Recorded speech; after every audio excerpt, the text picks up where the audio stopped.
That is a big snake. That's gotta be a rattlesnake. It can't be anything else.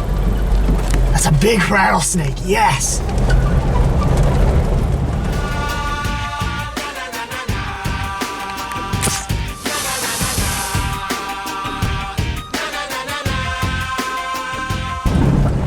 Alright guys, so what we're doing right now, we're gonna be doing some driving. Road cruising is kind of what it's referred as, for catching some snakes. Now where we're at in Mississippi right now is a really interesting area. It's very dry, very piney, and this is actually the beginning of the range for many different snake species. Coach whips, eastern diamondback rattlesnakes, the largest rattlesnake in North America, or in the world I should say. And there's lots of really cool stuff that live in this area. So that's really what I'm doing. This is one of my favorite ways to find snakes. We're just going back down this little dirt path. Nobody else is back here. No reason to go fast. And we're just going to see what we can find.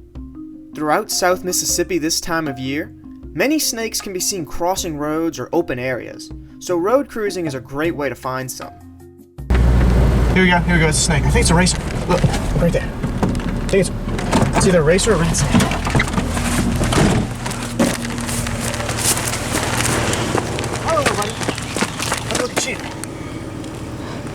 Look at the little guy. What are you, gray or a Texas?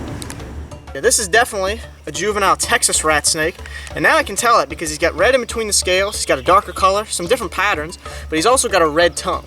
In this area, you'll get Texas rat snakes and gray rat snakes. They look pretty similar here, so there's not too many differences between them. Oh, it's okay. Rat snakes are really whippy snakes. They'll sometimes try to bite you. Hello, little bud. Yeah, he's definitely got a red tongue. I can see that now. Now, this is only a juvenile. These guys can get about 6 feet long. And right now, since it's kind of early morning still, he'd be coming out on the road to sun himself. We had a cool night last night. And he should be pretty well heated up by now. He was moving a little bit when he saw us coming. Some snakes are quick to get out of your way, quick to get off the road when a car's coming. But most of them aren't. Most of them will just sit in the road.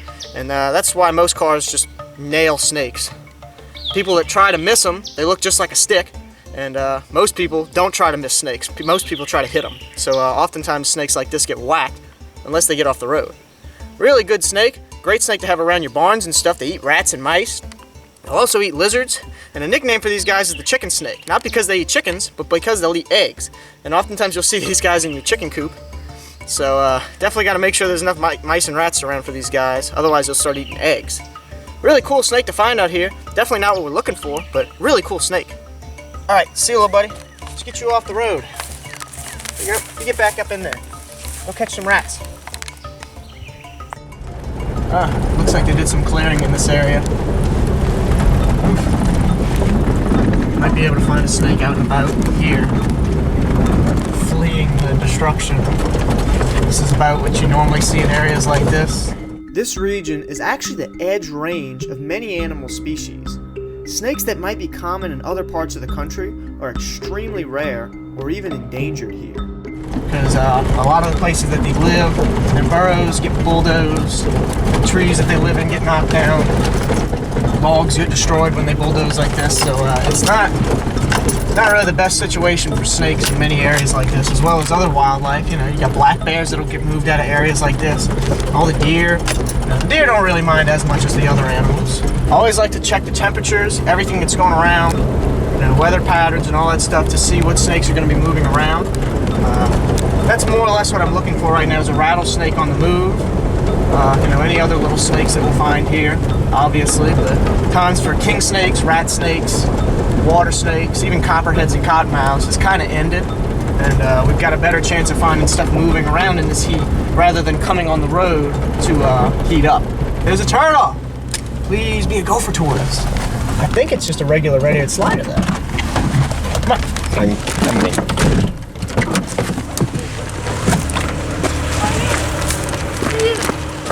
Oh, it's a red-ear. Look at this little guy. Hey, little friend. Wow, you're dark colored. It's like a melanistic. Oh, look at him. Oh, you're angry. He's all heated up for the day. These are one of the most common, stop it. Most common turtles out here. I was kind of hoping that'd be a gopher tortoise. Little bitey. Scritchy, scritchy. Scritchy, scritchy. These guys are very common. Now this is actually a male, a huge male. This is one of the biggest male red-eared sliders I've ever seen. and he's got a black coloration, mostly from living in darker water, and it's probably a very old turtle. He's obviously doing really well in this area. There's a little low spot down there, so we're just gonna let this guy cross. See you, little buddy. Ooh, you were booking it. Woo! Yo, look at that. There's a little snake. That's definitely a rough green. Look at how tiny he is. Dang, those are always hard to spot. Have a look at this little guy. It's a rough green snake. Oh, look at him. He's so cute.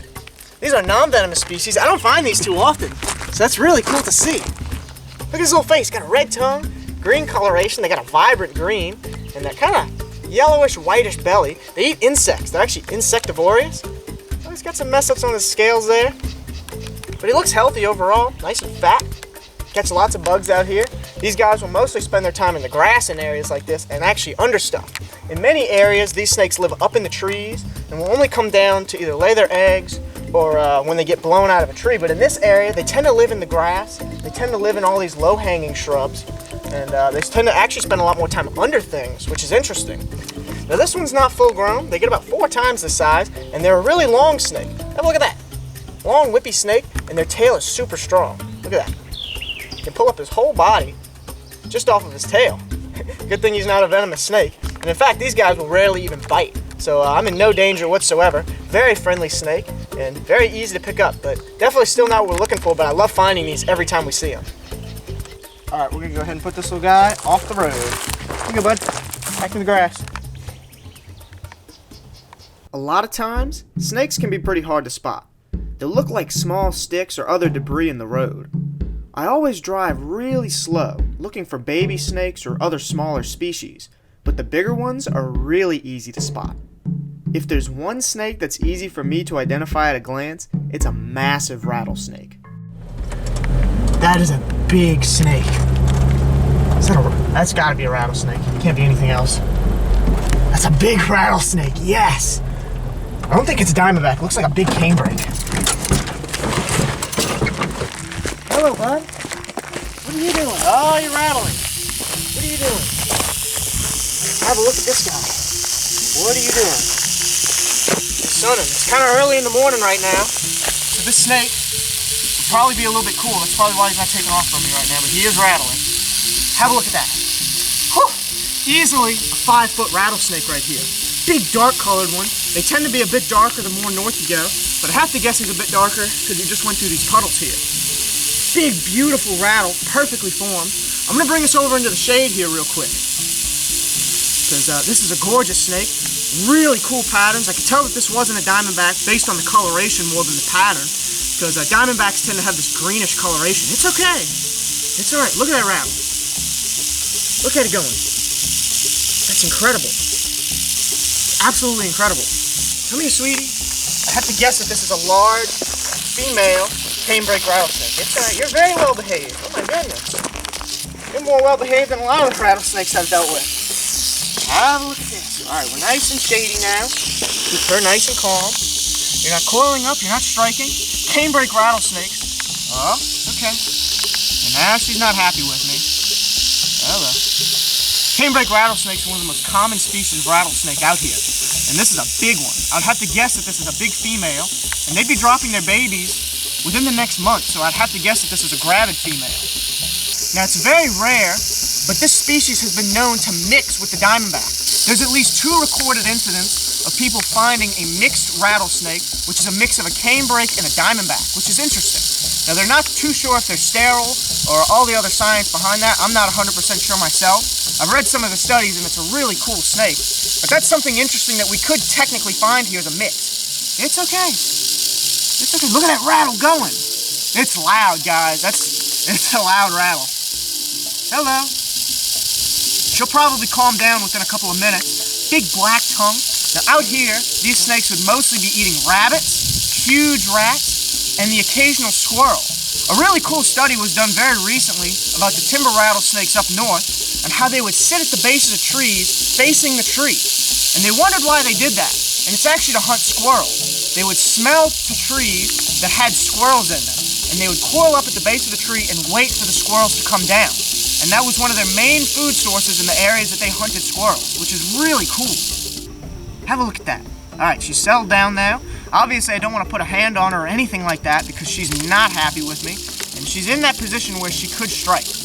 Have a look at her face. Huge, big venom glands. This snake could put a ton of venom in you. In fact, this is considered one of the most dangerous rattlesnakes in North America just due to how common they are and how potent their venom is. They've got a lot of it, and it's very potent.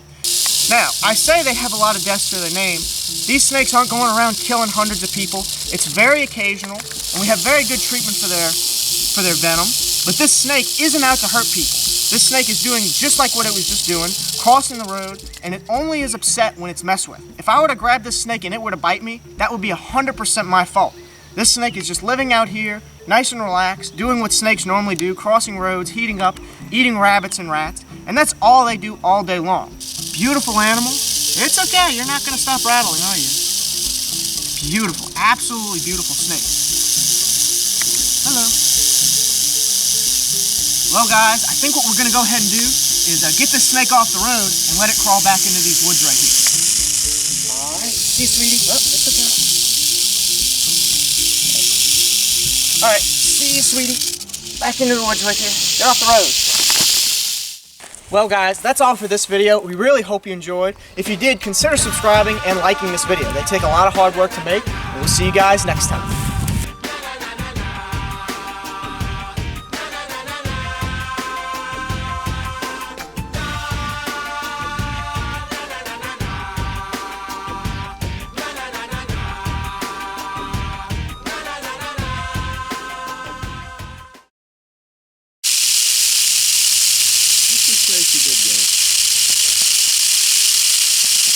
Yeah, I know, I'm letting her go. It's just she won't crawl, and I hate ending the video. People are like, hey, let it go. I'm trying to put it back. It won't crawl.